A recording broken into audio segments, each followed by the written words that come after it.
ख़ातमुन्नबिय्यीन सल्लल्लाहु अलैहि वसल्लम ने फरमाया, सगीरा या हकीर समझे जाने वाले गुनाहों से बचते रहो। गुनाहों की मिसाल ऐसे है कि कोई कौम किसी वादी में पड़ाव डाले। यकीनन सगीरा गुनाहों के मुर्तकिब की जब पकड़ हो तो ये गुनाह इसे हलाक कर देते हैं। इस तरह के छोटी नेकियां बड़ी नेकियों का जरिया होती हैं।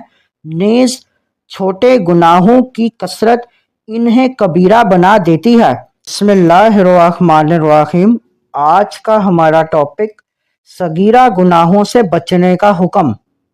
हज़रत सहल बिन साद सादी रज़ी अल्लाह तआला अन्हु से रिवायत है कि हुज़ूर ख़ातमुन्नबिय्यीन सल्लल्लाहु अलैहि वसल्लम ने फरमाया, सगीरा या हकीर समझे जाने वाले गुनाहों से बचते रहो, इसलिए कि सगीरा या हकीर समझे जाने वाले गुनाहों की मिसाल ऐसे है कि कोई कौम किसी वादी में पड़ाव डाले। एक लकड़ी ये शख्स लाए और एक लकड़ी दूसरा लाए, यानी तो ईंधन जमा हो जाए, यहाँ तक कि वो अपना खाना तैयार कर लें। यकीनन सगीरा गुनाहों के मुर्तकिब की जब पकड़ हो तो ये गुनाह इसे हलाक कर देते हैं। इस हदीस मुबारक में सगीरा या हकीर समझे जाने वाले गुनाहों से बचने का हुक्म दिया गया कि ऐसे गुनाह बड़े गुनाहों का सबब बनते हैं।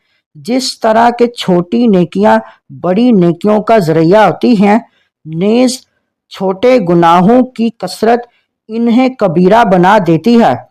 इस सूरत में अगर रब ताला मुजरिम की पकड़ फरमाए तो ये गुनाह इसकी तबाही का बाइस बन जाते हैं।